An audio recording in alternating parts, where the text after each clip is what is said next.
Good morning. Welcome to the Farm2Fork 2019. Hello, my name's Tim Hunt. I'm the head of Rabobank Research here in Australia and New Zealand. We're streaming to you live from Cockatoo Island, where guests are just starting to arrive. The doors are open. We're expecting 1,500 people here this morning, and you can already feel the buzz as people start to arrive. This is the third event of its kind.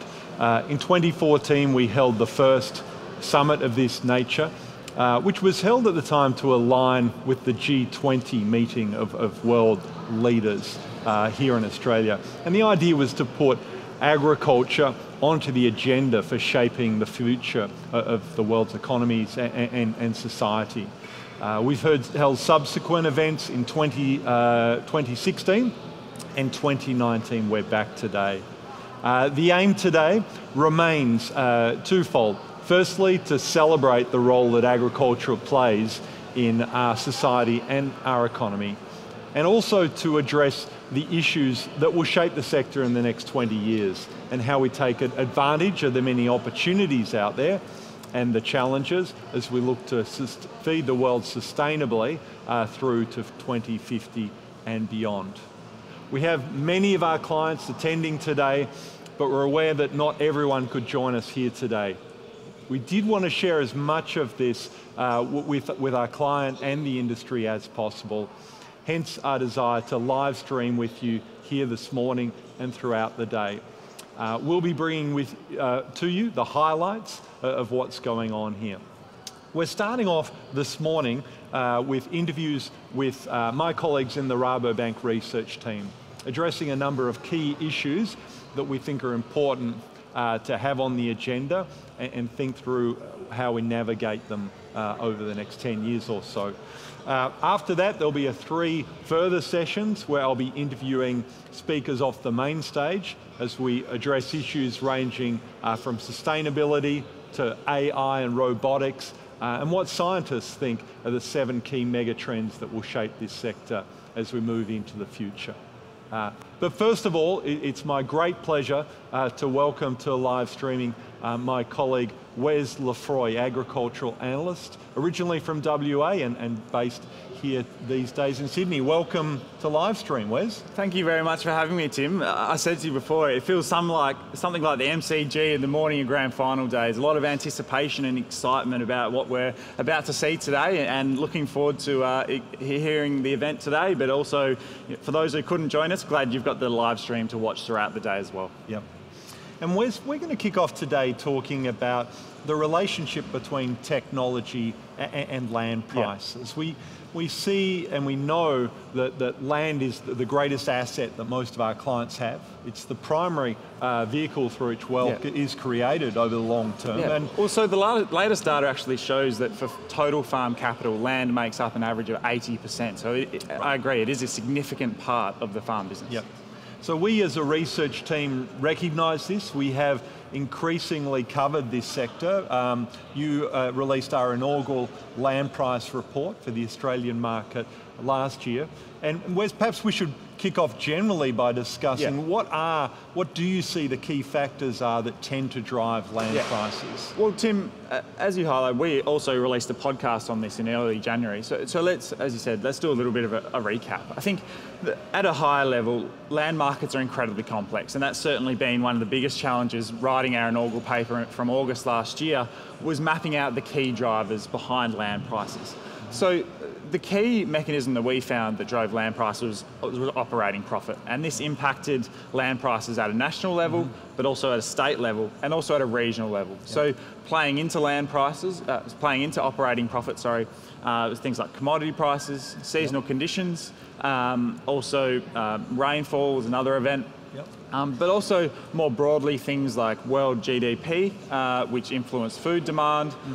Regulation it also fits into that scope. So operating profit was the key mechanism that we saw playing into land prices. And then outside of that as well, we see things like productivity, sustainability, regulation also at a national level.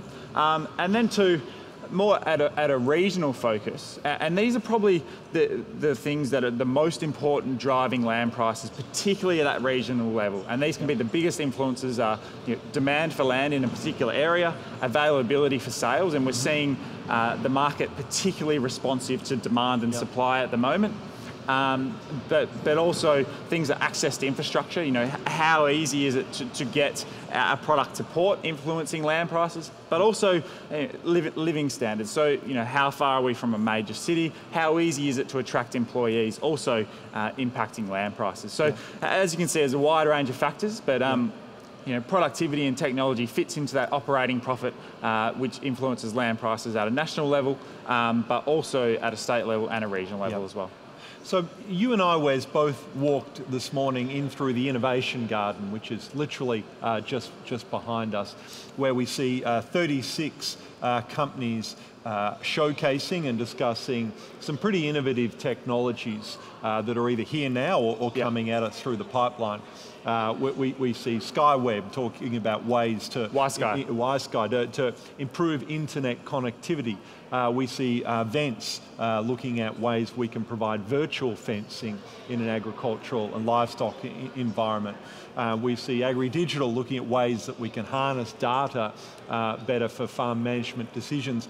How does this sort of technology impact land prices? So Tim, productivity and more specifically technology influences land prices both on a macro level, but also at a more micro regional level. So let's just start with the macro level, for example. So over the long term and over a long period, land prices generally increase at the rate of increased output. So land prices over a long period in time will generally increase alongside farm output. So obviously what is driving the growth behind output is essentially increases in productivity, of which technology is one of those. So just to recap that, to be clear, over the long term, generally land prices will follow the trend of productivity. Now, within that, Tim, you'll get variations of land prices above and below. So within the land market, typically we'll find there's flat spots, and then we'll see a big kick up, and then we'll see flat spots again.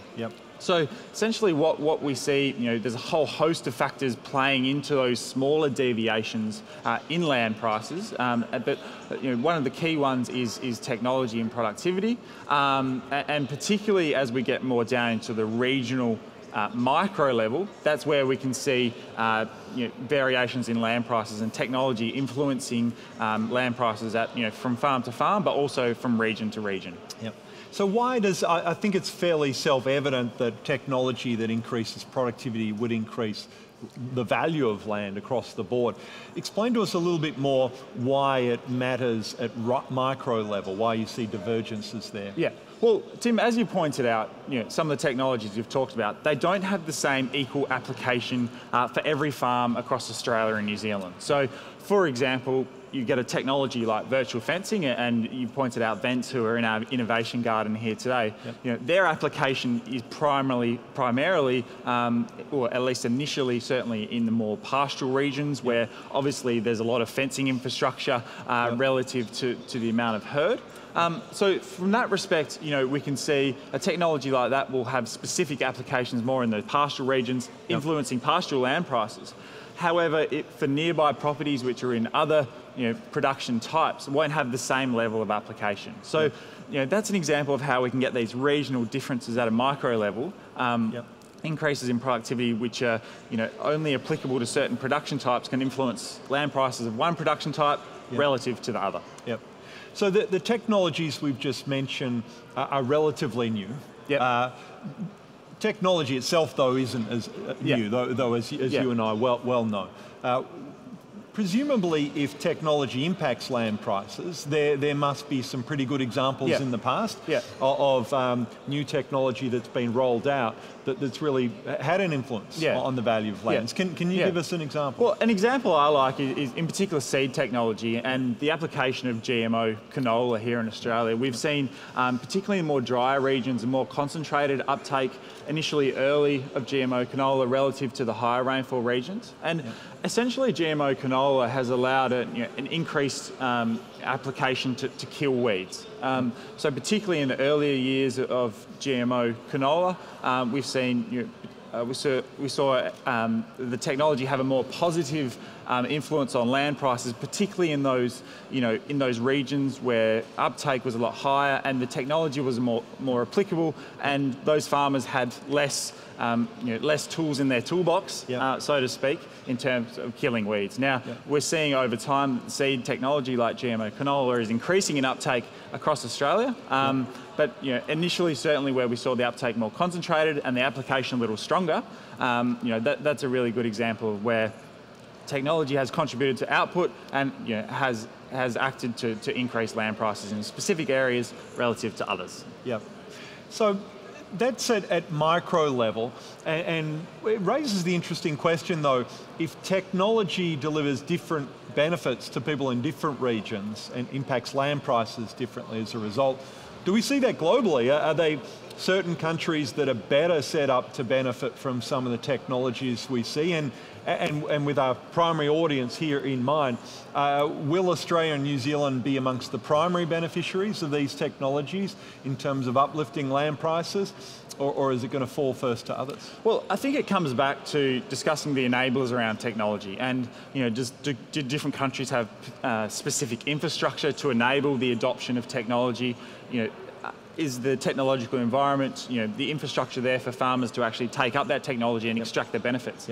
Now, I want to give you one example. I had the pleasure of talking to some US clients earlier in the week, and I was dumbfounded.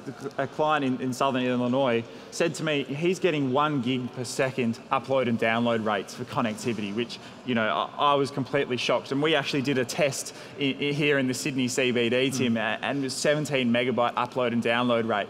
So that's an example of how we're getting big variations even in connectivity globally.